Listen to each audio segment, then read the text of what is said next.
So what's good? Put 'em up. And if you ready for the tape, then raise up. Organize the hood, get your weight up. No matter if you hustling, banging, riding, grinding. So what's good? Had enough, cause we got the firepower and we call to make a stand, to talk about that this community here is saying no to the gang injunction. We've seen the gang injunction progress from Southern California all the way up to Northern California for the past 20 years, and we have yet to see good research of its decreasing violence and crime in our communities. So what we're saying is that we are not going to stand for this message here in Oakland. We have been trying to organize young people, and a lot of young people are upset about this, and we're saying that we need to call some of these elected officials accountable because these measures have not decreased violence and will not decrease violence. There is a huge amount of money being spent to push this gang injunction forward, and what we're saying is that what we need is a reinvestment of resources. We need to push for more reentry services programs. We need to push for after-school programs that have currently, in this past year, been heavily impacted here in the city of Oakland, and also to have more art programs and different things that young people need to really stay out of a lot of the impacts of poverty, right? And one of the things that I think is really important to point out is that this really isn't about reducing crime at all. This is about gentrification and displacement. And every empirical research study, starting with the Justice Policy Institute, and all the evidence has indicated that gang injunctions do not reduce crime. What they do is they actually create displacement. And it's very interesting that we're not even looking at neighborhoods in which there's the highest concentration of crime. We're looking at the neighborhoods that have the ripest, real estate value. It began in North Oakland, it's moved to Fruitvale, and it'll be going to West Oakland. All neighborhoods which are ripe for gentrification. So this is not about reducing crime. We actually have an interest as folks who work and live in these communities to reduce crime. We want safer communities, but we want solutions and strategies that work. We want investment in education. We want an injunction on poverty, an injunction on overcrowded classrooms. Those are the things that we would like to see. And we don't want to necessarily see just deficit mapping approaches to our communities. We know there's a lot of assets in our communities, and we'd like to actually see a youth empowerment zone. Let's invest in our young people. Let's invest in our future. Let's build future leadership for Fruitvale, for West Oakland, for North Oakland, and let's have leadership in this city that reflects the diversity of Oakland. And I've been working in this community for a long time, for about 10 years or so. I've been working with the young people that are being impacted by these gang injunctions, and amidst the whole ordeal with Oscar Grant speaking to our young people, they know that increased police in our communities do not create solutions. We know that our communities have a really tense relationship with police in our communities because we've seen the effects of killer cops. We've seen that cops intimidate our communities. Yesterday, we had cops going into our communities and raiding homes and really pushing our communities further away from being able to implement positive solutions and having a positive relationship with city officials and really being able to decrease the crime that we see. And what we've seen is that, and young people know this, that these gang injunctions, just like secure communities, is a way to racially profile our communities, racially profile young Raza youth, young black youth. The ability for the city to have about 30 or so John Does allows police officials to be able to target our young people because of having long hair, because of wearing certain colors, because of youth culture. And what we don't want is, we don't want our communities to be filled with cops that aren't creating solutions. We don't want this increased racial profiling on our community, and we want to make sure that our young people have the ability to speak and be able to have their voice heard around the solutions that do work. We have been working with young people, and we know that there are restorative solutions to really being able to engage our young people. We know that the fact that there's such an increased crime and gang activity is because our communities are filled with unemployment. Our folks there's poverty in our community, and unless those those issues are addressed, we're going to continue seeing violence, and having the city throw all this money onto the gang injunctions is just going to increase these issues that we're seeing.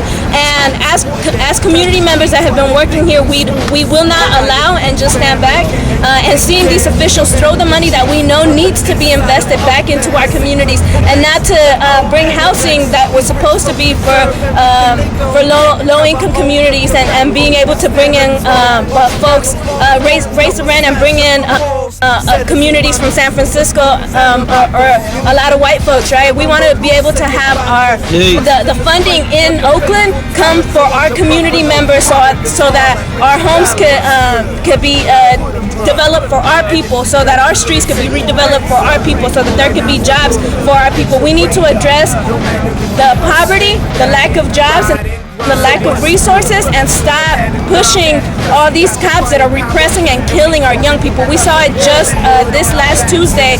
Another young person another Oakland resident was killed in Seminary by another cop, and as we've seen, those cops aren't held accountable. 70 days for a person who on camera killed a young man. That's not justice, and we want justice in these streets of Oakland, and the gang injunctions are not that. No hay justicia para nuestros jóvenes, porque esto yo lo tomo y lo tomamos varias personas como discriminatorio, porque nos están discriminando a nuestros jóvenes, nos están llamando terroristas. Eso no es justo. Ellos no son terroristas. I grew up on the streets. I spent a bit of my time in the streets, and it was not police that saved my life. It was not the jails that saved my life. It was programs like Homies Empowerment Program, like Eastside Arts, like these different programs that empowered me to try to want to transform my life. Now I'm working on my second master's degree, finishing up my thesis from the University of Southern California and educating out here. And I just want to tell the community and the city and the press and the world that we are and we need to reprioritize how we're looking. Sí, mi nombre es Aurora López. Yo fui nacida y criada aquí en el este de Oakland, en el este de Oakland. Los últimos 10 años he organizado aquí en esta comunidad para mejorar las condiciones de precisamente la violencia y el crimen. Y ahorita aquí estamos reunidos aquí en la Plaza de la Fuente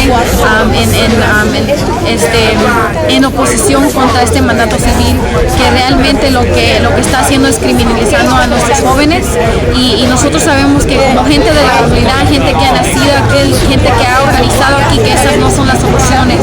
Dando un mandato, un llamado a las personas que están representando la ciudad, están proponiendo estos diferentes este mandato civil, porque sabemos que en todos los reportes que han hecho en los últimos 20 años sobre los mandatos civiles, que no han servido para mejorar la violencia, que no han servido para mejorar el crimen, que lo que han hecho ha ocasionado que haya más violencia, que ha ocasionado que haya más crimen, aparte de esto, porque lo que hace es que en lugar de agarrar el problema de la raíz, de dónde vienen los problemas de pandillas y de violencia y todo eso, lo que están haciendo es solamente los impactos, ¿verdad?